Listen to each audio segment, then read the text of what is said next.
All right, I got all 10 hoses off. Yeah, baby, leverage. Your main gland seal disintegrates. Piston rebuilt. It's like delayed going into second. There we go. Oh, these are supposed to be dry clutch setups. All that is water. The clutch is not disengaging. It's moving.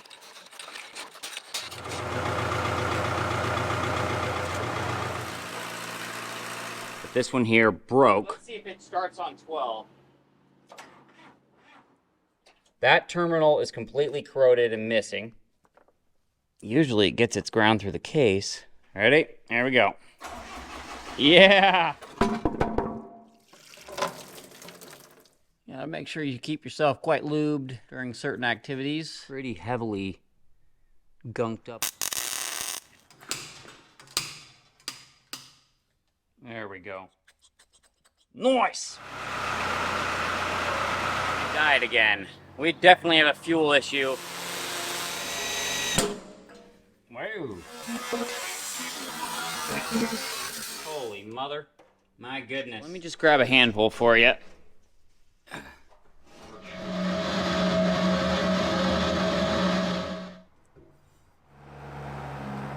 Forward in first gear is great, reverse is great, but I don't have second and third.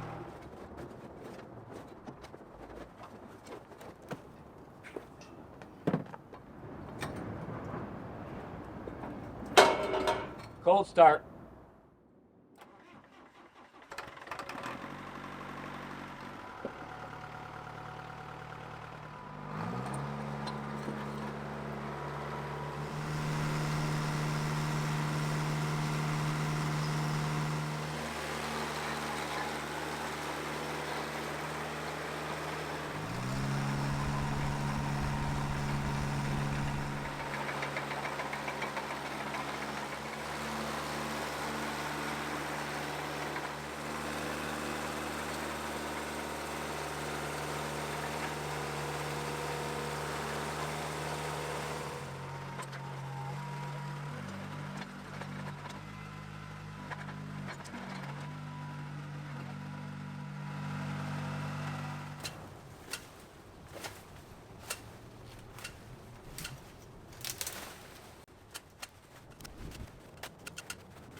There, that's a bit better. I cleared out a lot of these weeds or bushes or whatever the heck they are. Way, way easier to work around this thing. All right, so back on the D3. The big thing that we need to deal with now is that it only goes in first gear. So it has one reverse speed and it goes in reverse. It has 3 forward speeds.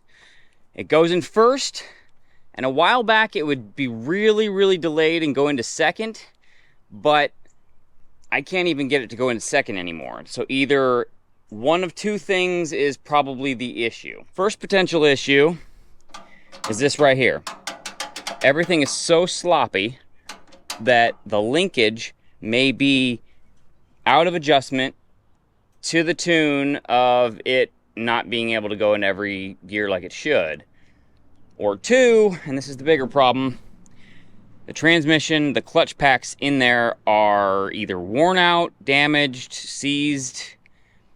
I don't know. So let's just start with the simple. I'm going to disconnect the linkage. We'll take some plates off. We'll disconnect the linkage. We'll start it up, and we'll see if we can manually put it in all the gears. And if we can do that, then we know the linkage is out of adjustment, and we'll dive into ripping that apart. So let's get some panels off this thing, and we'll go from there.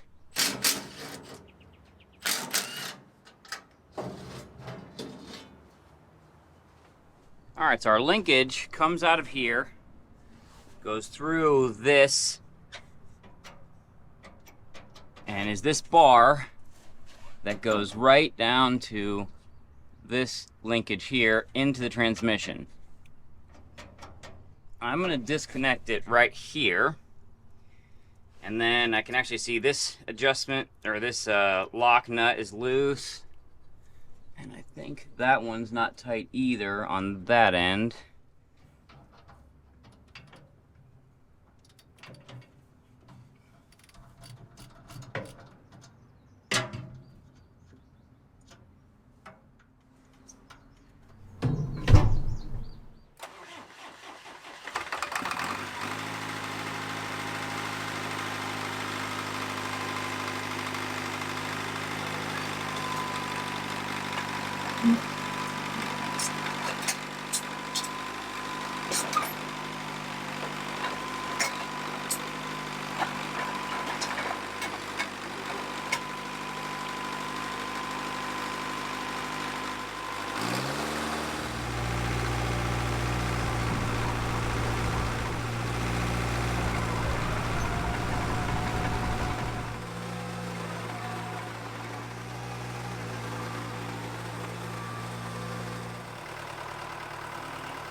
still not getting into second and third. So definitely an issue there, and I'm completely disconnected from the actual mechanism. I'm just moving the rod on the outside of the transmission. I think we're going to pop the top off the transmission, and there's a screen that we can pull, see if it looks bad for the transmission. I'm really hoping we're not have to tear the transmission apart to get to these clutches, so. Come on. All right, this is where the transmission screen's at, under this plate.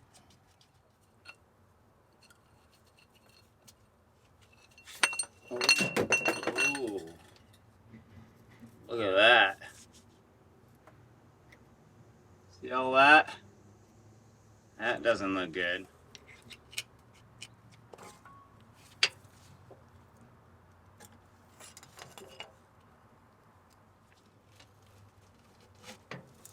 Whoa. Look at this. Oh my goodness. Where's all that coming from? Is that the clutches right there? Oh my goodness.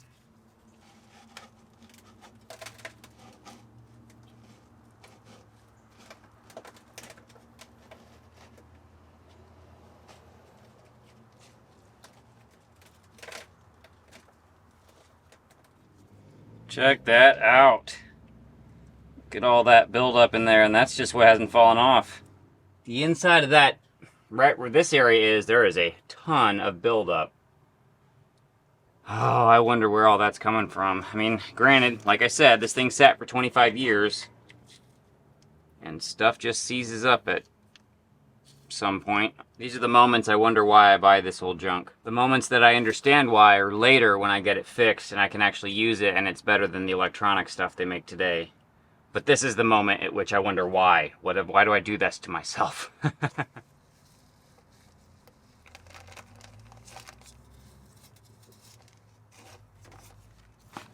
Here's what we're getting out of there. Black, flaky, chunky stuff. Looks like clutch material to me. Hopefully I'm wrong. So that's everything I pulled out of the end of it. You can almost see the lines in that clutch disc. I'm hoping it's not clutch disc material, but it sure feels like it. Both caps on this screen broke, basically fell off. It was pressured in there, and so the inside pretty much has no major debris. Obviously, this is not a filter, so it's gonna let some debris through, but not this big stuff. So at least I had good sense to buy a screen when I was buying everything else. So we're gonna throw that in there. We're gonna give it a start and see if anything changes. I'm leaning toward nothing's gonna change, but it's worth a try, because at this point I've got nothing to lose.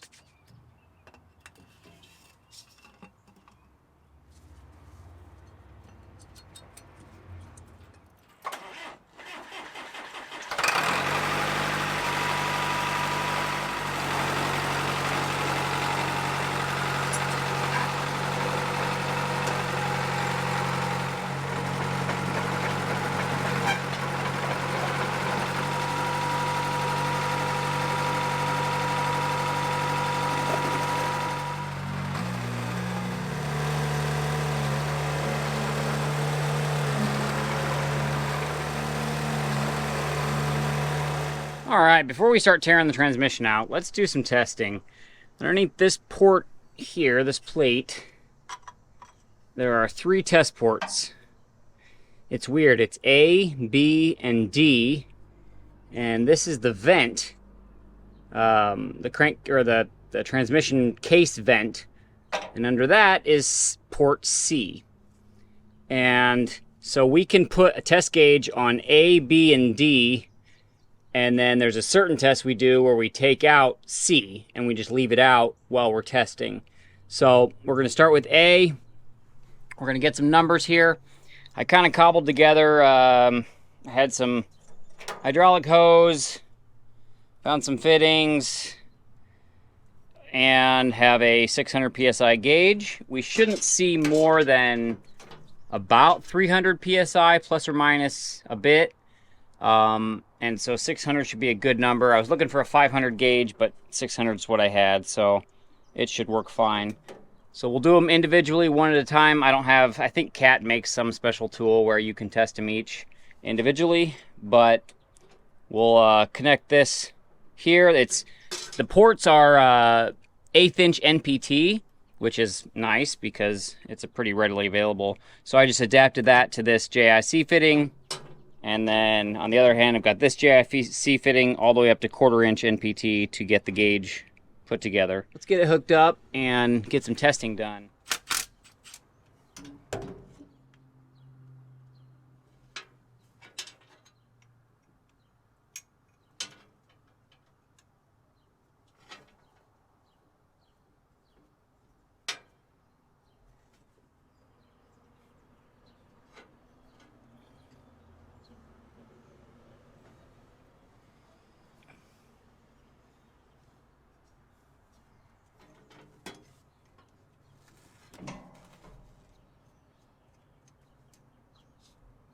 All right, so here's the manual for testing the pump.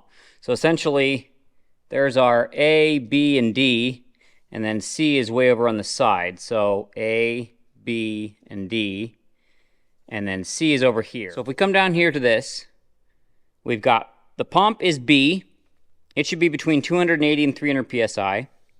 The clutches, which is D, should be between 280 and 300 psi when you're in third gear with the brake pedal activated and the converter at stall. So basically, you got the brake pedal all the way pushed down. And then to check the clutch's primary setting, you remove C. So you remove that plug and you leave it out. And then in neutral, you should have 60 psi.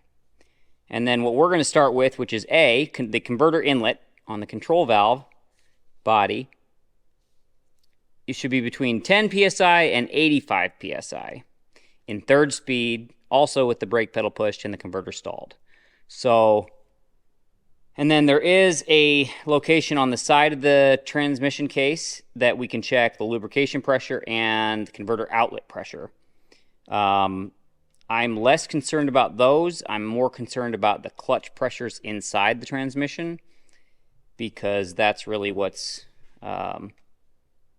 probably either an issue or, like I've said before, I think the clutches have an issue. But I want to check these pressures. We're going to write them out on this because I don't want to get this any more dirty than it already is. Rather not take it out there with me. But for anybody that needs to know, that's what the manual looks like, and that's what it shows. Let me write this all out, and we'll go check the pressures.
I went ahead with the pump and I ran some numbers in every speed. So essentially in neutral we had 325 to 330 psi. First we had 330. Second, it dropped down and didn't go above 50 to 60 psi. And third, it went back up to 330. Reverse also had 330. So every gear, except for second, had 330 psi of pressure on the pump. Now, why it didn't have that in second, I don't know. The pump is supposed to be reading between 280 and 300 psi of pressure, no matter what you're in, no matter what gear, no matter what reverse, forward, it doesn't matter. So there's definitely an issue with regards to when it goes into second. The clutch pressure should be 280 to 300 psi. We have 310 psi, so we're good there. I'm going to remove the C plug, and in neutral we should have 60 psi. So we had 80 psi at the inlet for the converter inlet, which is between the 10 and 85, so that's perfect. Everything is right except for second gear on the pump pressure. And so the problem we're having is it won't go into second or third gear. We've got reverse fine, we've got first fine, and so I'm wondering if something in the valve body is either stuck or seized, not allowing fluid to go to move maybe a shuttle or something when it's in second gear. The weird thing is it goes right back up to 330 psi when you're in third gear. So I don't exactly know off the top of my head. I'm going to do the last test here. We'll pull that plug and we'll check the primary pressure for the clutches, and we'll go from there.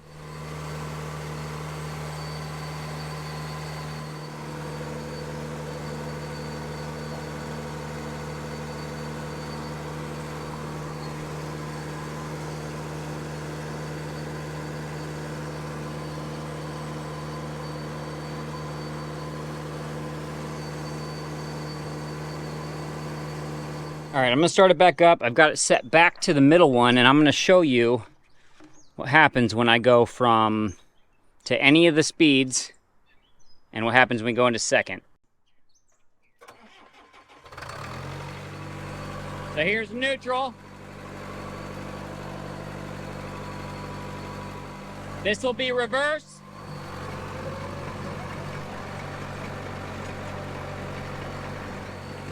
First gear. There's second gear.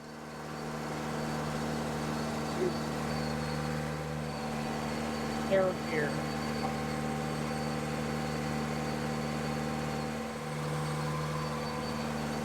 Second gear.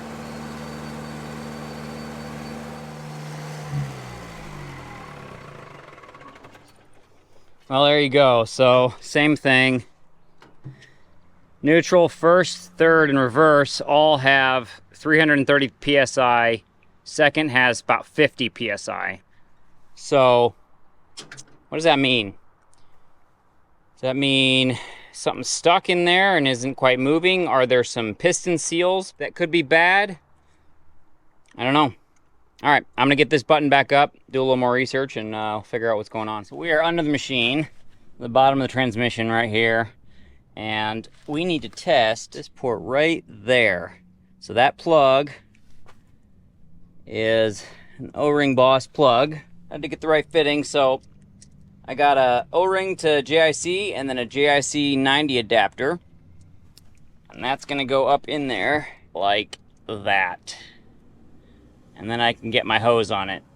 So I had a couple other like 45s and 90s. I couldn't spin them in there. They wouldn't fit with this, the big return line right there, or the supply. I'm not sure which it is, but this goes to the oil cooler. So I'm gonna get that, and I believe the other port is right above it. So there's two ports, one testing for pressure for the transmission lubrication, and the other tests for converter outlet pressure. That's the more important one to me. I believe we've got plenty of lubrication based on what I saw from the top. So I'm gonna get this plug out and get the new one in. Get the test plug in. I made up this gauge. It only goes to 160, but we only need to see up to 40 psi, I think. So that's the smallest gauge I had here. So we're gonna lose a little bit of oil doing this, but I think it's already over full anyway.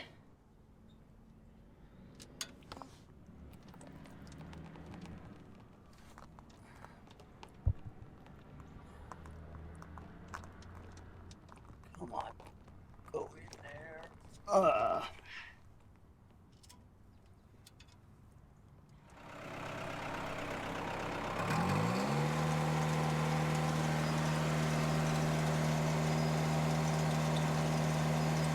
All right, so that is the converter outlet.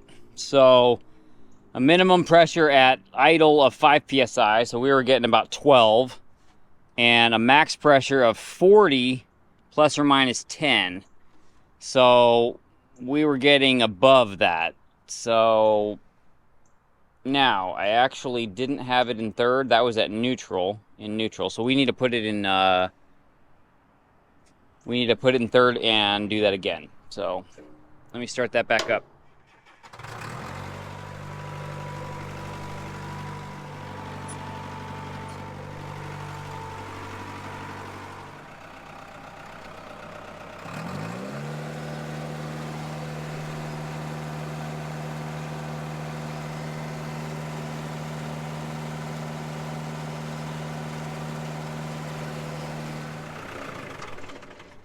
All right, we had about 8 psi for the converter outlet on the low idle side, and we had about 50 to 52 psi on the high side. So the converter seems to be working correctly pressure-wise. What I'm thinking is happening, and the reason that we're getting, well, a bad psi on second gear, I think in the transmission there are piston seals that go around the outside that keep pressure. I think some of those are bad, or the clutch packs are just destroyed. I think we have to dive into the transmission. But the only other thing I can think is maybe in the valve body underneath this cover there is some kind of seal or O-ring that's bad, but I can't really find anything on the parts diagram. The service manual is really vague. It is not great, but it is better than nothing. All right, before we tear into the transmission and rip that thing out, there's a few more things I want to do before I get into that. One of which is the track tensioner. This is sagged down quite a bit, and so to get at it, we need to break the track in half, flop it down, pull the idler out, and then we can get to the tensioning seals. So let's work on getting that done. We might need to use the blade to push the idler back. I don't know, we'll see what happens. All right, here's my setup. Couple umbrellas, tailgate of the truck for a bench. Let's pull this off. I don't have these on there. Let's check this tensioner out.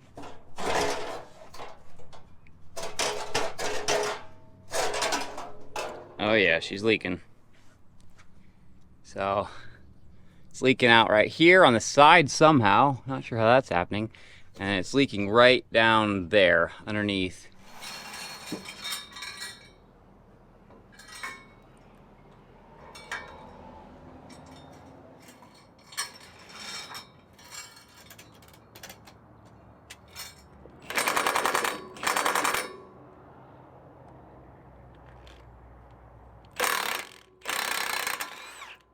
Yeah, baby.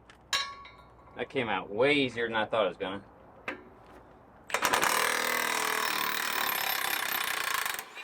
That one too. Wow. Wow. Kind of blown away how easy those came out. Looks like they were greased when they went in. Probably made a huge difference. There we go.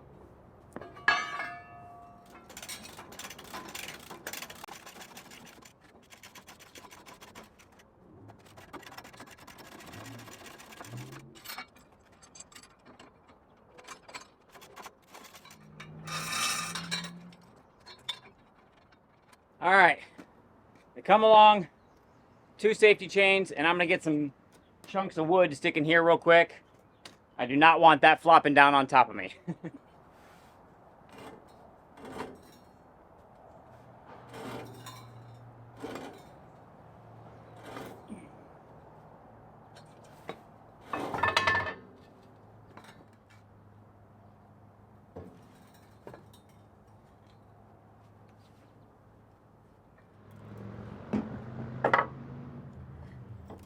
There's our seal that went bad right in there. Looks like it's been leaking around the plate too. Huh. Interesting. All right, we're gonna get these out, get these 4 bolts out. That cover comes off, and that's where the seals are.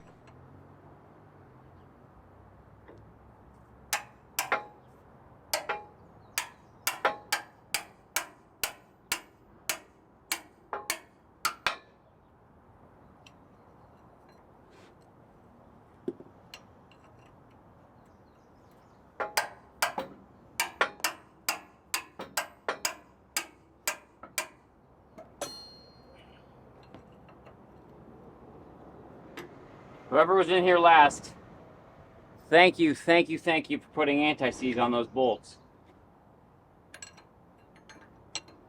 They came out extremely easily.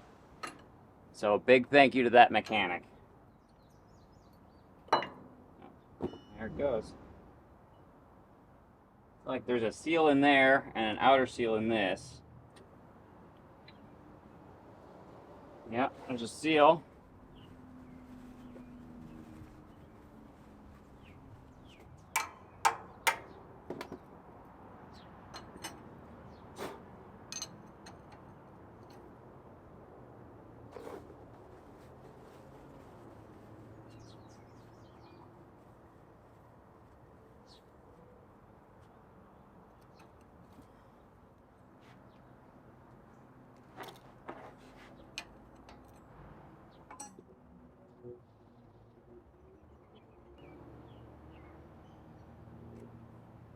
These little rubber washers on top we replace.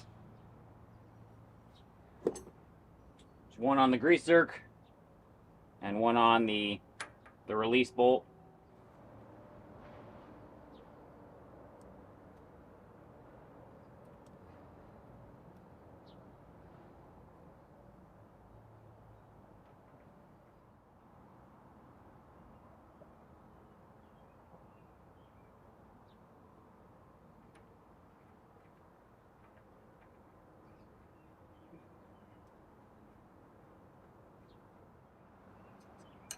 And that one doesn't seem like it's going to get tight enough with that washer in there. So the inner seal doesn't look too bad. It's definitely, it's definitely not holding, because this should hold the grease in and it's not. The outer seal looks rough. See these cut tabs here? Normally there's a plate that goes up over the top of this and it kind of protects the grease input and the grease release, and that has been cut off. They're kind of a pain in the butt to deal with, so I don't blame them for cutting it out. You can see this outer lip seal, this dust shield has failed, so let's get that out. We got a new one of those.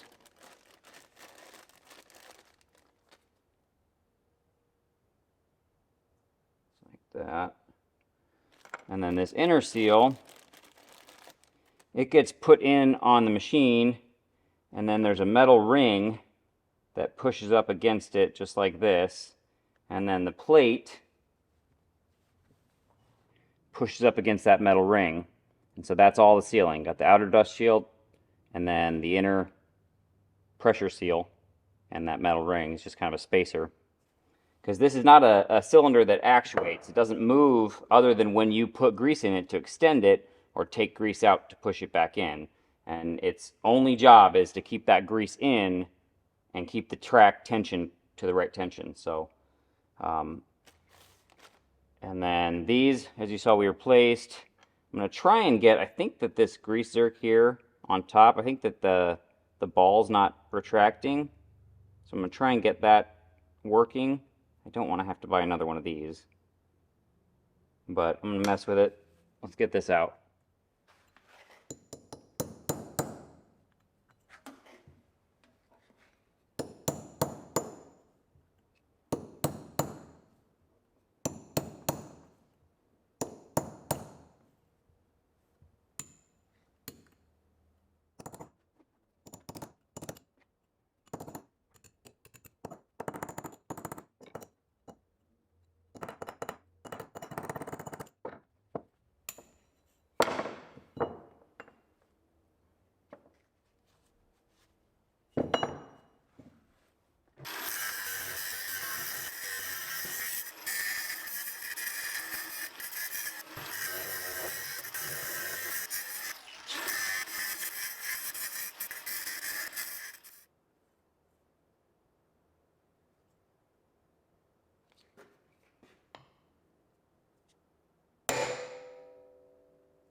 All right, there we go.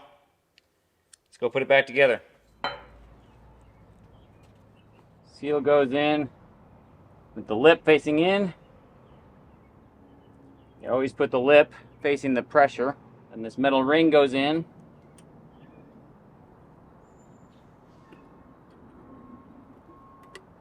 Now, the plate.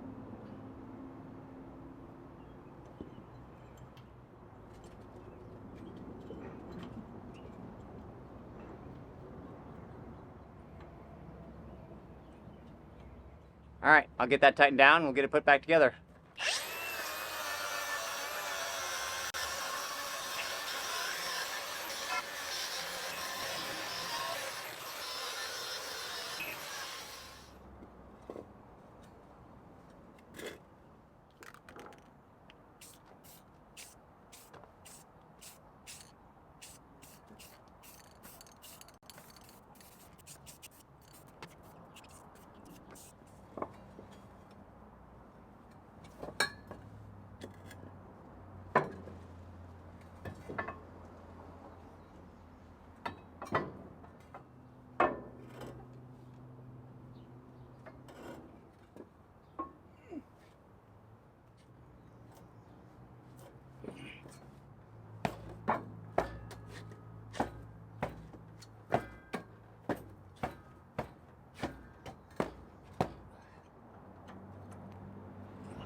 So I don't really want to use anti-seize on these, but I also don't really want to use nothing, so I'm going to put a little grease on the threads.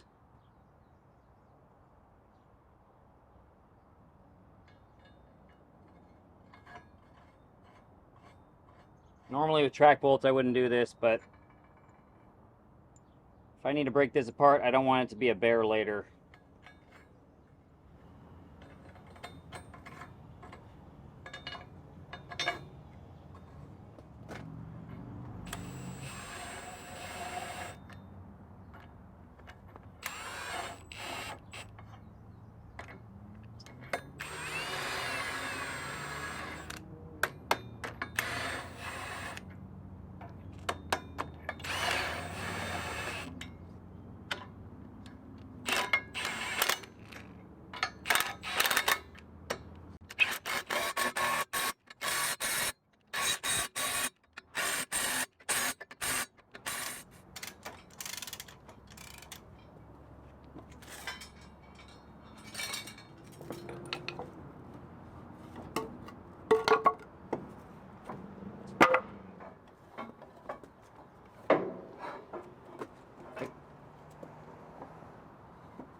How's that look?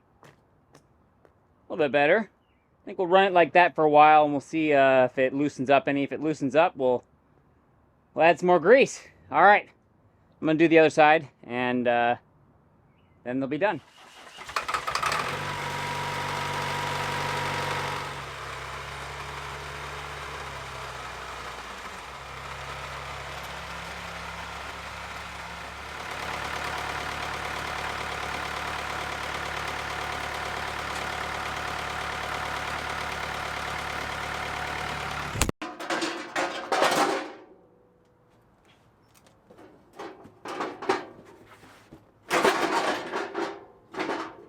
So these track covers don't fit well.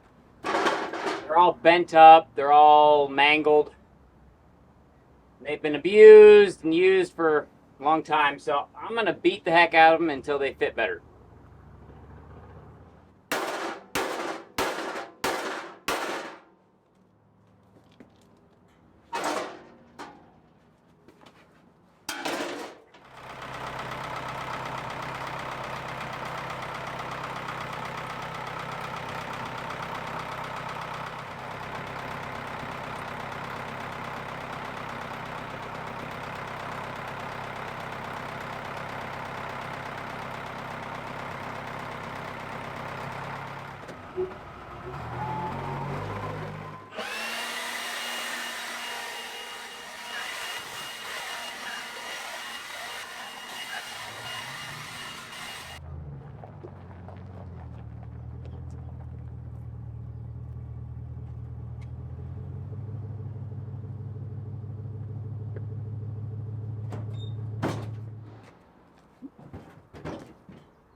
Unfortunately, I think we're loading this thing onto my makeshift ramp. And the reason I have to do this is because I have to get the back end of it up 30 inches off the ground. You have to have 30 inches from here to the ground. And so right now I've got about 14 and a half. We got to get it up about another 16 inches. This is going to bring us up probably another 20 inches. More is better. So let's get this thing loaded up here.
Well, just as I get it up on the block, it starts raining on me, so I threw the cover on it. But this is what we got. We are sitting, let's see how tall. We're sitting 31.5 inches up, and I guess we need 30 inches. So we're about perfect. Plenty of room under here to drag that thing out of here. Got these blocks in here so it won't roll backwards. Got the blade all the way down on blocks. And then I got it blocked in the front on both sides so it won't roll forwards, even though we're kind of sitting at a tilt toward the back. So between all that, it ain't going anywhere. Next up, we'll be getting in there and tearing apart a couple things. We'll drop that tranny out and hopefully find the problem with it. For right now, I'm gonna pull off some of these track panels and keep beating on them, trying to get them so that they look a little bit better, bent a little bit more straight, and then I'll get them reinstalled. I just want them to look nice. The other thing I'm gonna do, and I already did it on the other one, so I'm gonna cut off these steps. This one here has got some rot right there, some rust. Because this is an LGP, its wide tracks don't allow you to actually use that step. So I'm gonna make a step that comes out a little bit further, maybe here-ish, so you can grab the handlebar and actually use the step to get up in the machine. These skinny little steps are just no good for anybody. So, well, maybe I'll do nothing more today because it is raining pretty good. All right, next day, here's our setup. So as much as I wanted to avoid it, the transmission's coming out. So we gotta start by drop the transmission oil, gotta drop the hydraulic oil, and then start disconnecting lines. So we're gonna take out the pedals, the center assembly here, and all the lines on the bottom here. We'll disconnect the drive shaft. Well, main reason for the hydraulics is this line here and the one above it both have to get removed, and those are hydraulic lines. These blue ones here, those are the transmission cooler lines, which we need to get out because one of them is leaking right there. See the drips? There's a hole in it. So that has to be replaced anyway. So, yeah, I feel totally safe under here. There's almost no danger of anything moving on me. So, start with the hydraulic fluid to drain that. I'm basically going to use this drain port here, and we're going to make ourselves a little funnel out of an old pig box into some buckets. I'm going to try and reuse the hydraulic oil if possible. So, we'll see if that works out.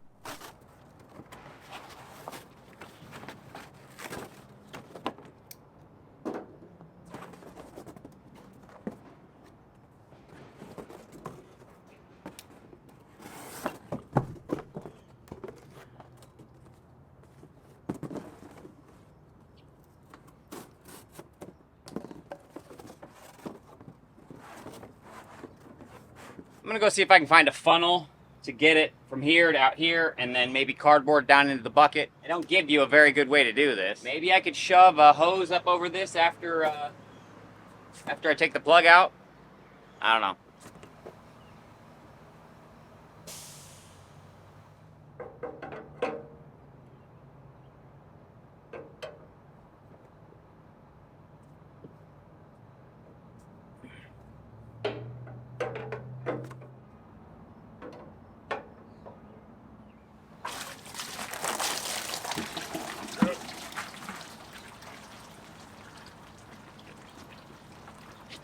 Oh, I just took a bath.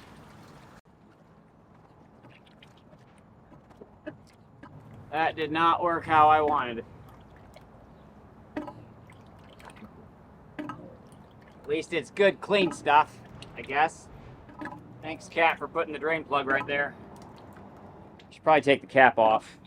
This is exactly why Pig makes these big, wide rolls for big, wide messes.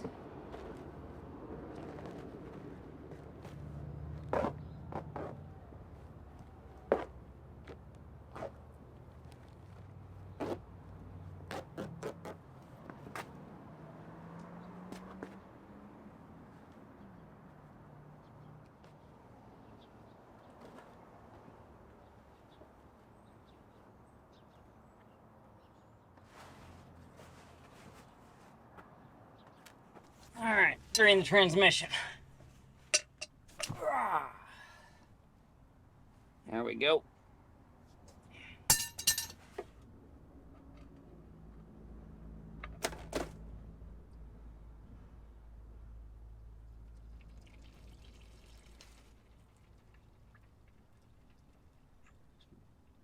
I don't think it's a magnetic drain plug, but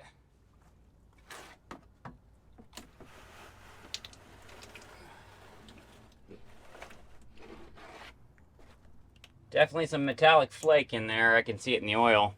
So I'm removing the cooler lines that go from the bottom of the transmission here all the way up to the bottom of the radiator over there.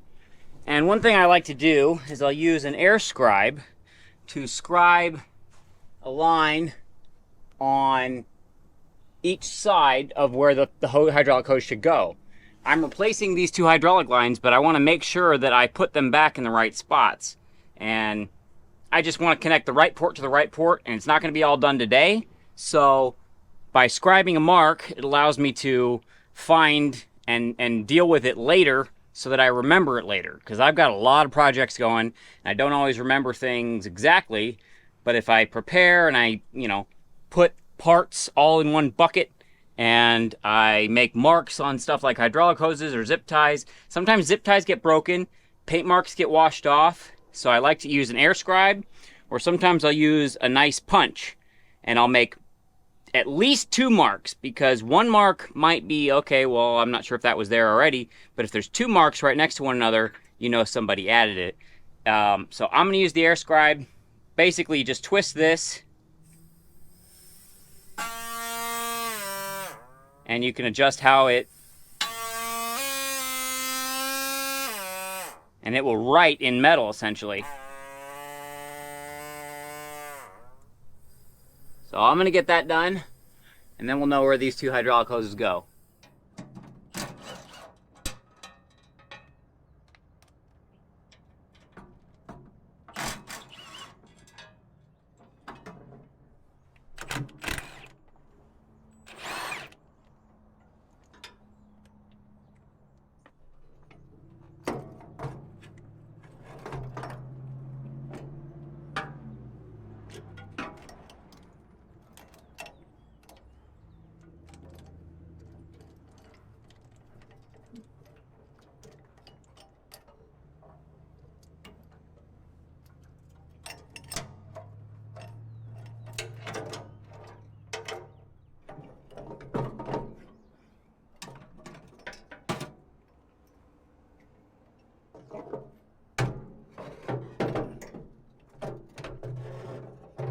We're almost there.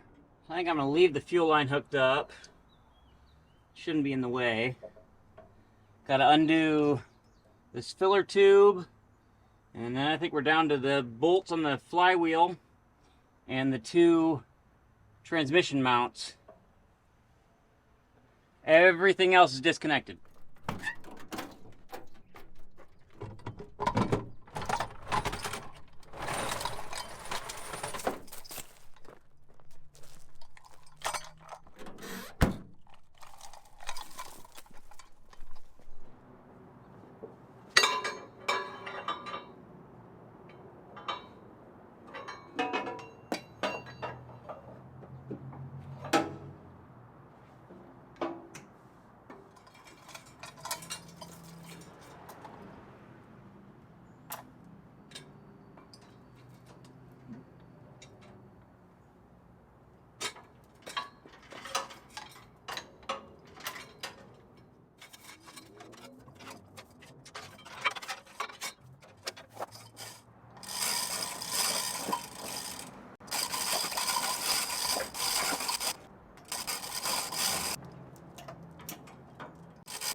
So these motor, I guess they're transmission mounts, not motor mounts.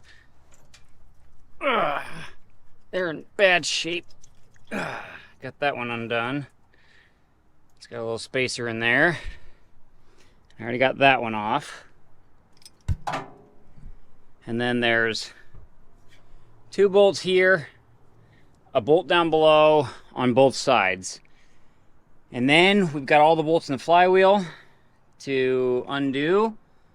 Got the chain hooked up and essentially holding it up. We're using the ROPS to hold us. The thing weighs about 650 pounds is what the manual says, but what I have to do is I have to get these mounts off to be able to lower it straight down. If I was pulling it up and out, I'd have to take the whole dashboard off. I'd have to take a few other things. I don't want to mess with that. And so we're going straight down. What we're going to do is we're going to lower it onto the belly pan, and then I'm going to drag the belly pan out with it.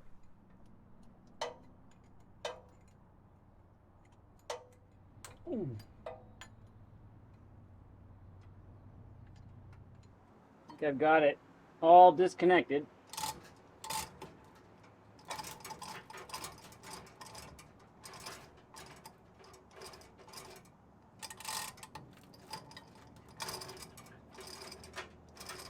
We've got some separation. Oh boy. Well, we're ready to drop it.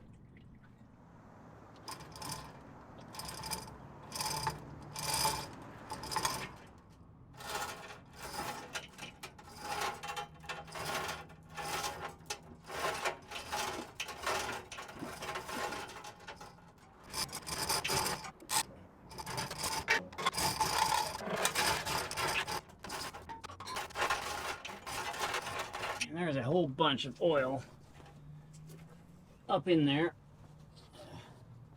Let me borrow that pig mat from under you. There we go. At least the belly pan was here to catch it.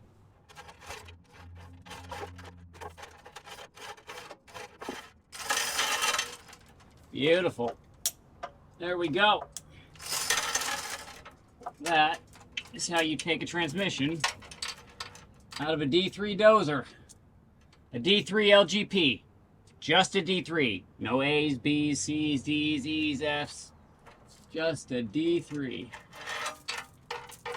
Alright, I'm gonna hook a chain on this thing and we're gonna drag it out. See if I can pull it out by hand. Whoa, man. No chance. I'll be right back.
All right, there's our transmission. So came out really easily. A lot of little stuff to take apart. It is now time to dive in and see if we can figure out what the heck is wrong with this thing.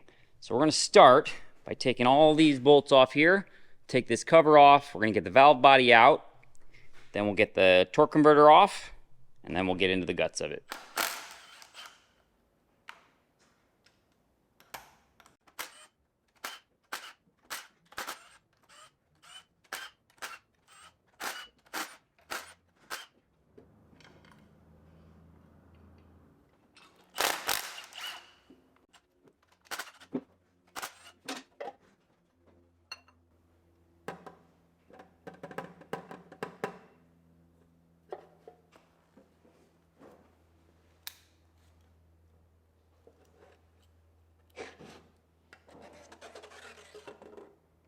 Well, at least there's not a lot of new debris on that screen.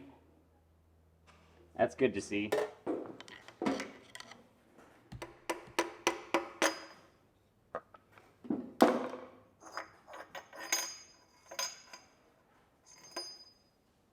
It's the oil tube. Now there's a little clip here, and that holds in this supply. 4 bolts.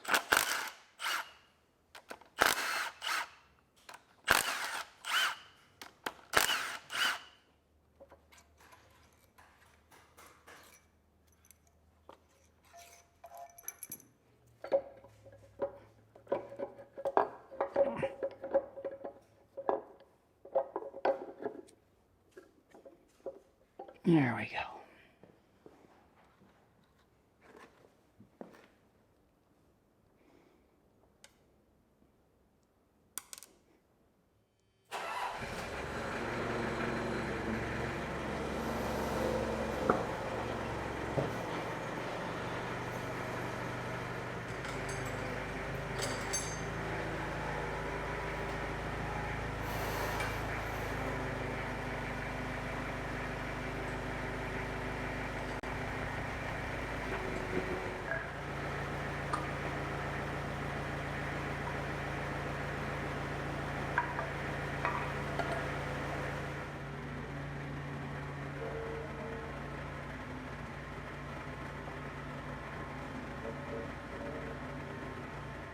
Sure this is stable. Seems pretty good. I think we'll put a strap right around here. Now that looks pretty good. All right, now I put it on this movable cart so that if I need to move it, I just roll it out of the way.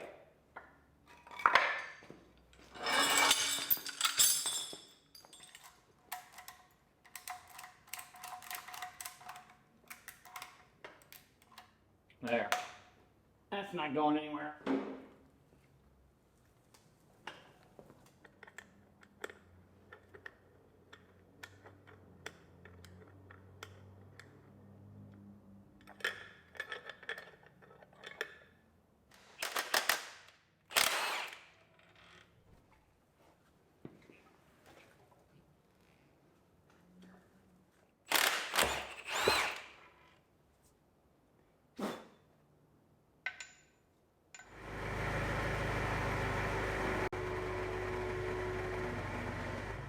That's our torque converter, and this is the clutch pack for the transmission. And I think the problem is going to be right in here.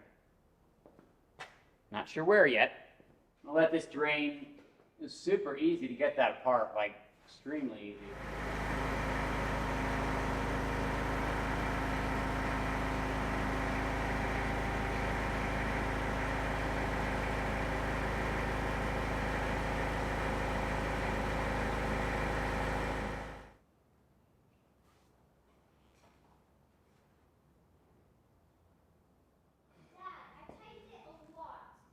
Okay. Is it a bolt? Do you need to put something on both sides of it? Sometimes you have to put a wrench on both sides. Got to hold one side so you can tighten the other. There's no bolt on the other side. Okay, bring it over here.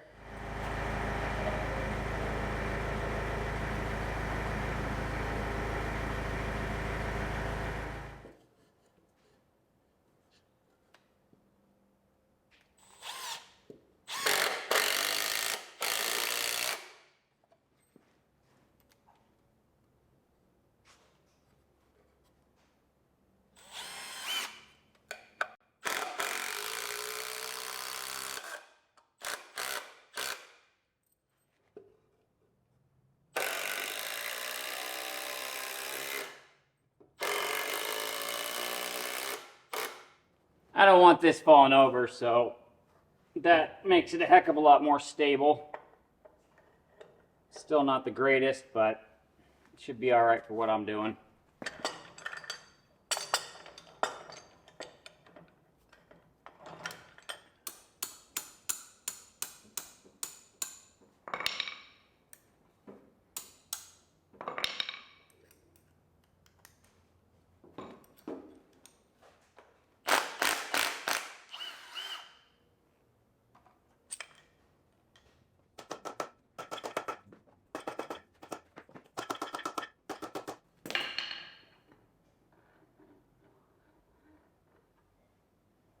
we go.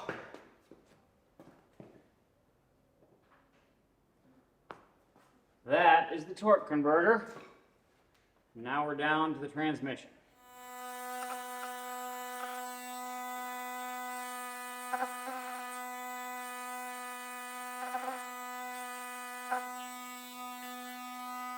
So I've got one mark that's on this one and this one. I've got 2 marks that hits these 2, and I've got 3 marks that hits this one and this one. And then that lets me line them back up perfectly and get them kind of in the right orientation next time. There are some center punch marks that somebody put. There's one here, here, here, here, and same kind of over here. But I just didn't want to take any chance. I don't recognize kind of what they were going for with those, so my scribe marks are light enough that we didn't do any damage to the actual unit, but understandable enough for me. And so that's all that really matters. Actually, this might be a plate right there. It is. I think I gotta mark that too. I'll put some marks on this side.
So this right here is a seal that I am wondering if down in here somewhere one of them is worn out.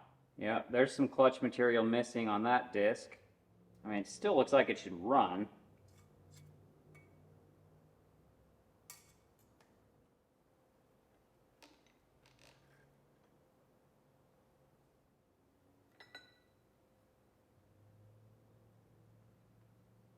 So far, all the gears, all the planetaries, they all look good.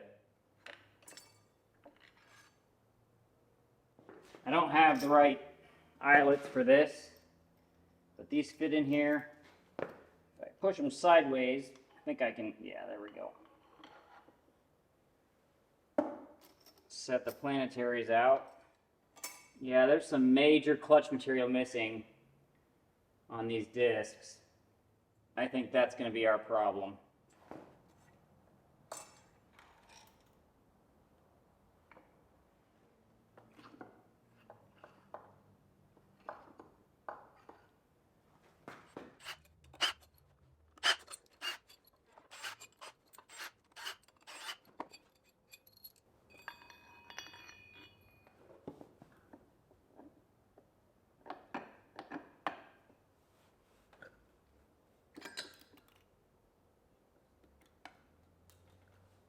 There goes a bunch of springs. And that is our 4th and final clutch pack. Let's just have a gander. So the steel plates.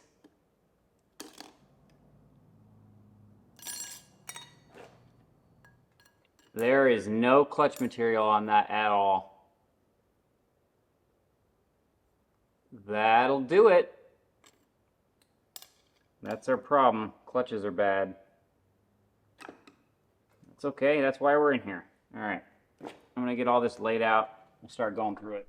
So this is the transmission all laid out in pieces. So essentially, this is what came off first and on down. So when we put it back together, we'll start here, put it down in there, and work our way this way. So actually going through it, these are the rings. See these white rings here? There's one there, one on the inside. This is technically called a piston. So there's one here. There's one sitting. There's one in here. If I can get it out. Well, I can't get that out one-handed. But there's one there, and then there's one right here. So this is the very bottom one. So from what I can tell, we have probably reverse, first, second, and third gear clutches.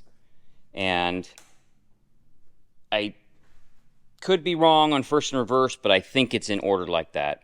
But if we dive into the plates, so I'm going to try and keep them the way they are, you can already tell there is no clutch material on that one. And this is our reversed. Flip it over. That's what it should look like. See that checkered pattern? And right there, you can see where it's fallen off and basically wearing out.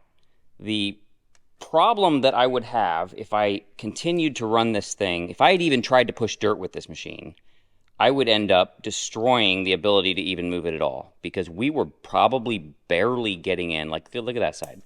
Like, there's clutch material from here to there, but none on the rest of it. And then that side, it's bare almost to the same degree. Right there, look at that. That piece just fell off right here. It's just peeling right off. So this one has probably the most clutch material on it still that I've seen. And even that one. See that big chunk that's peeled off? So let's just work our way down. So that's reverse, I believe. So we'll go to first. And even that one, look at that. Completely falling apart. That side, half bare.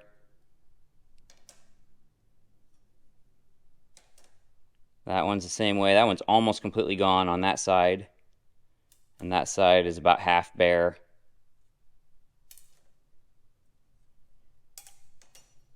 Same with that. Little bit of material there. More on the one side. So it is basically barely going into gear. Barely having enough. So what would happen is if the second you put this into the dirt and you start pushing dirt with it, the clutches are going to start slipping.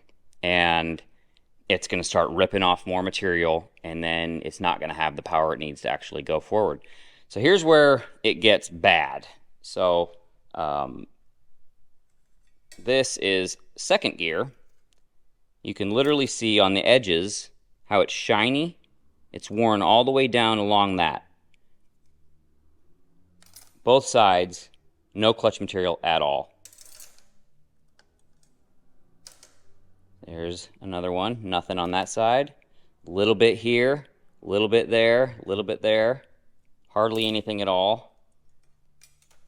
That one's probably the best of them. It's got clutch material from here to there, but nothing there. And that side is totally bare. So that, and then here's the piston. So what I was assuming we were going to find was a broken one of these rings. But what I did find, see if I can find it right here. Right there, there's a divot in that ring. And I believe that we might have been losing pressure in second right here. And then there was another spot right there maybe. And so I think that this outer ring might have been our issue why we're not getting full pressure in second gear. I don't know that for sure. All I do know for sure is that the clutch packs for these three are in really bad shape, but absolutely worse for second. And it gets even more worse for third. First off, look at this metal disc. So normally these shouldn't have any discoloring. You see how it's kind of like a little lighter gray there?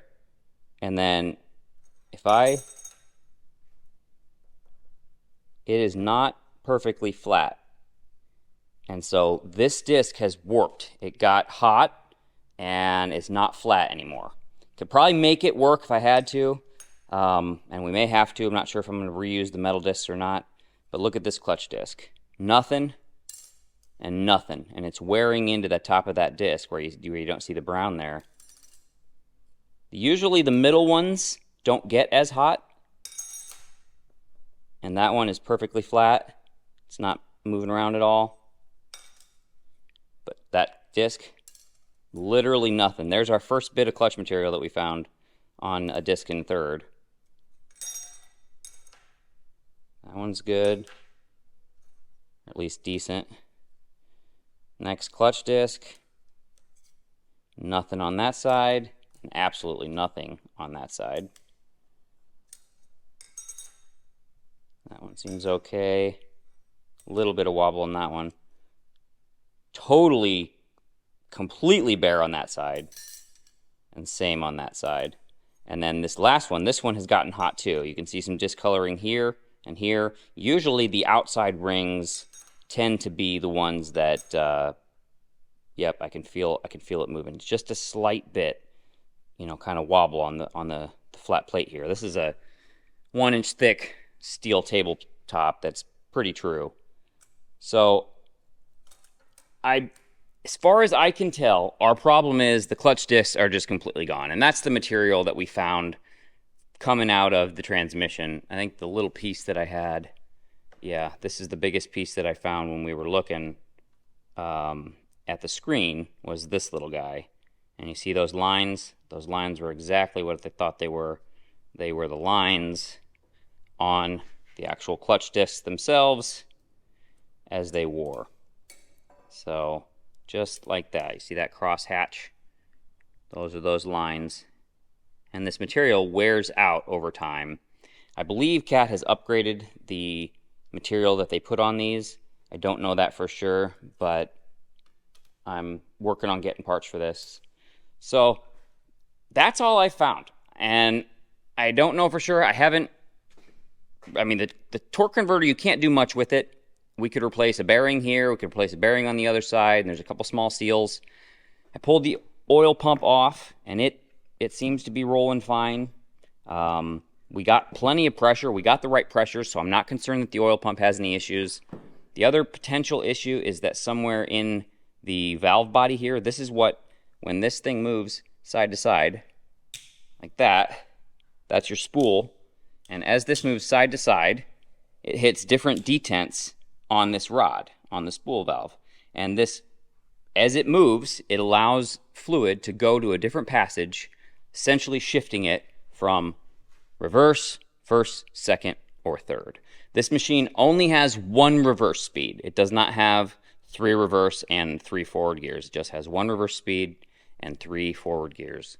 And to be honest, you don't really want to push dirt in third. You want to do most of your pushing in first gear, maybe some grading in second gear, and then third gear is a gear used to travel, a travel speed gear. And maybe that's why this got so hot, is they were trying to push heavy loads in third gear, and it just wore it out. It also could be the original clutch pack. I don't know that for sure. I don't know. I don't have a history on this machine. All I know is what we're finding as we've gone through it. But no problems with any of the gears, any of the planetaries. I don't see, even the bearings themselves. Like, there's a little noise, but these are completely encased in oil. So it probably would be a good idea. There's a needle bearing in there. It seems okay. Since I'm in this deep, I'm probably going to replace every bearing, every seal, all the O-ring seals. But even the planetaries, they all seem to be good. I don't see any teeth missing or pieces that are destroyed, which is all great news. Absolutely awesome news. If really the clutch packs are the main issue, and we might have a seal leaking on this number 2, that would explain our loss of pressure there. But everything else, all of the testing that we did, all of the pressures on the gauges looked right, except for that number 2 at that 50 PSI. So for now, I don't have parts, so this is gonna sit. We got that transmission out, honestly, a heck of a lot easier than I thought it was gonna come out. I really was hoping we weren't going to have to get that deep into it, but I'm glad we got in this far, because had I put it into dirt thinking, well, I have first and reverse, I probably would have been stuck wherever I started dozing, and then it would have made for a heck of a lot longer process of getting the machine back up and running. So now that we know the issue, we've got parts coming, we're going to work on a couple of miscellaneous things before we get the parts. I've got the track covers, we're going to fix those. We're going to do some work to adding some better steps to them. And then we're going to do some stuff to the engine so we can get ready for the transmission. Because there are certain things that are way easier to do right now because everything's torn apart. And I want to get those done before we get out there in the field and have something major go wrong. So I appreciate you guys following along. I don't know if I've said this, but this machine has a name. The name of this dozer is Alester. So Alester was the name of the man that I bought the dozer from. He and his brother used it for their construction business for a long time, and then when they were done with it, they parked it and it sat, and that's where I found it. And so I found out recently that Alester passed away. He had a heart attack, and I spoke with his daughter and I asked her if it would be okay if I named the dozer Alester, and she was honored. She thought it would be awesome. So the little baby D3 now has a name. Its name is Alester. So I hope you enjoyed the progress on Alester. Lots more to come. We'll get this thing up and in the dirt very soon. Thanks for following along here at Salvage Workshop. You guys have a great one, and I'll catch you soon. Take it easy.